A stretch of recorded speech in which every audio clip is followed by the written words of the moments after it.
어디 막 뭘 다 뺏어가려고 하네요, 그때는. 뭐 소도 몰아가고, 돼지도 몰아가고, 곡식도 다 하고, 닭 같은 것들 다 있으면 다 잡아가요. 이게 닭이 한 마리인데 잡아가려고 게 우리 어머니 와서 막 그 닭 잡아가지고 한 게 우리 어머니를 쏠라고 돼요. 총을 들이대면서. 그런 일도 있고, 군인이 와서요. 눈에 수북한데 그러더라고. 그런 꼴도 보고, 고생 다 오고 살았어요, 아주. 근데 잊어버려요. 대구 시내 한 막다른 골목.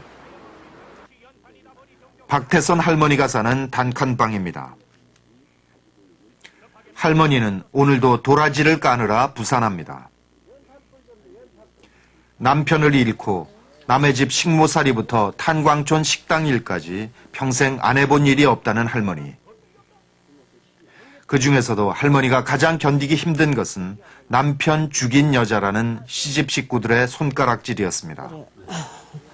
내가 복이 없어가 자기 아들 죽었다 이카며 네가 복이 없어가 내 아들 죽었다 이카며 그래가지고 내가 찍고 달라들죠. 그러면 그래가 피해가 이제 능금밭에 이제 돈 매입받고 일하러 갑니다. 일하러 가면 이제 낮에 전승주거든요. 그거로 가지고 이제 배로 채우고 그래가 거기가 일을 하고 그래 집에 해가 빠지면 또 갈 때는 또 가지고 왜 합니까? 또 들어가놓으면 또 찍어가 죽일라 그지. 그래가지고 내가 이따가 못 있어가지고 그래가 그거 안 왔습니까? 경산 진량면 그래 도망을 왔습니다. 내가 애기를 데리고 도망을 와네. 애기를 그거 데리고 위에 멀어버리고 먹고 사는 게. 하나뿐인 아들까지 시댁에 넘겨주고 돈을 벌기 위해 닥치는 대로 일을 했습니다. 그 돈으로 아들 뒷바라지를 했지만 아들은 끝내 할머니를 어머니로 인정하지 않은 채 먼저 죽고 말았습니다. 시집 식구들은 물론 하나뿐인 아들에게도 버림받은 할머니.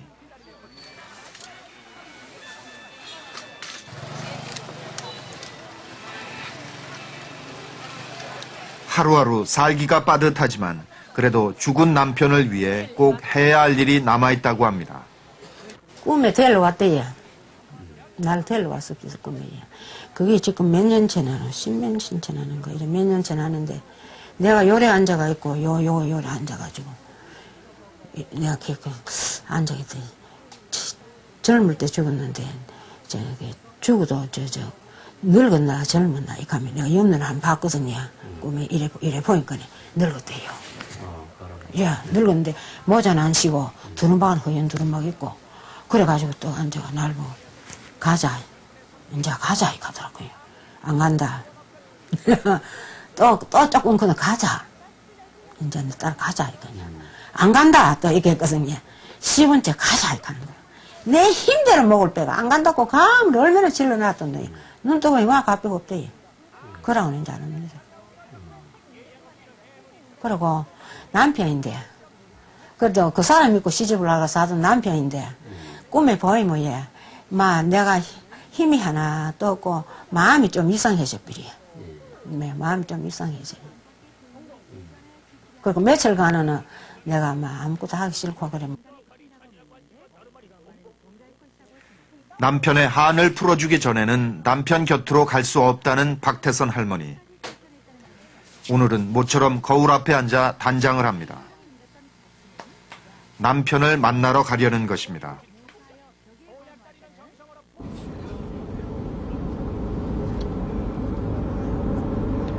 보도연맹 가입자들이 한꺼번에 학살당한 곳으로 알려진 경산의 한 코발트 광산.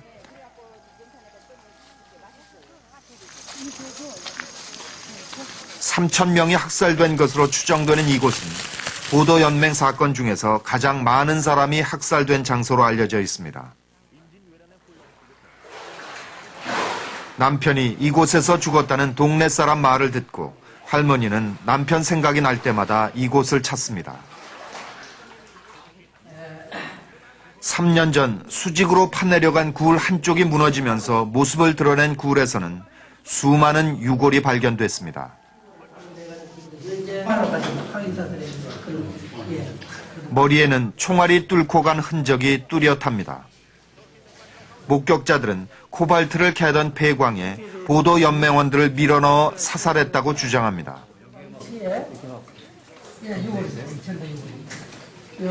원래는 물이 그냥 상당히 많이 있어 이게 그냥 물과 토색이 빈범이 된 그런 상태.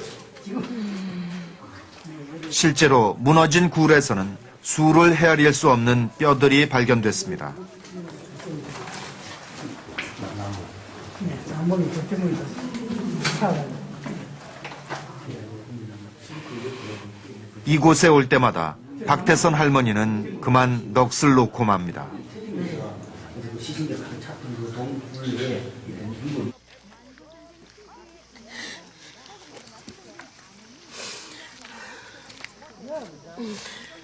오늘도 굴 입구에 막걸리 한 잔을 부어놓고 할머니는 남편에게 말을 건넵니다. 언제 올래 보고 싶다 보고 싶다 언제 올래.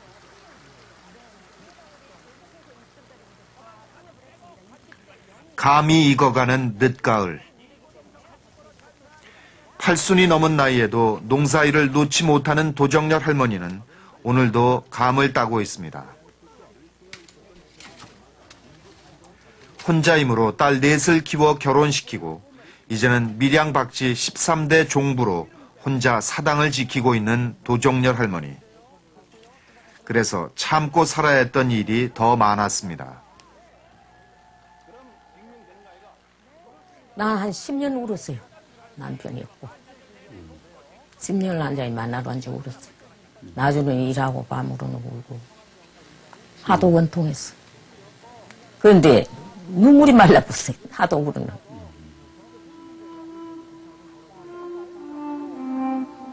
하기 살았으면 얼마나 좋을 것 같나.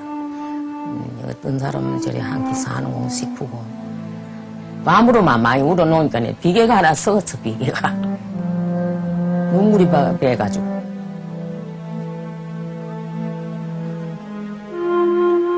팔순이 넘은 도정렬 할머니는 죽기 전에 남편이 어디서 어떻게 죽었는지, 왜 죽었는지 밝히고 싶은 게 마지막 소원입니다.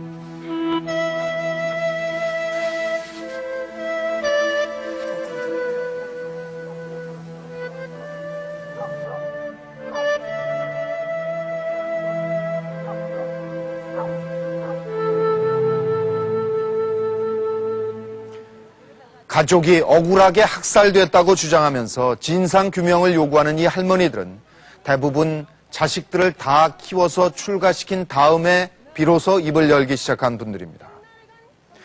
그러니까 이분들의 공통점은 자식이 아예 없거나 있어도 딸만 둔 분들이라는 것입니다. 아들을 둔 유족들은 사회생활을 하는 아들에게 혹시 피해가 갈까 지금도 입을 굳게 닫고 있는 경우가 많습니다. 또한 나중에 재혼한 여성 유족들도 많지만 입을 열지 않기는 마찬가지입니다. 그렇지만 이들에게 그때 그 학살은 잊혀진 게 아니라 마음속에 깊게 묻고 뚜껑을 열고 싶지 않은 역사일 뿐입니다. 한국전쟁을 앞뒤로 해서 끔찍한 학살 사건이 있은 지 벌써 반세기가 넘었습니다. 그렇지만 진상이 밝혀지기는커녕 우리 사회에서는 아직도 이 문제를 둘러싸고 논쟁만 계속되고 있습니다.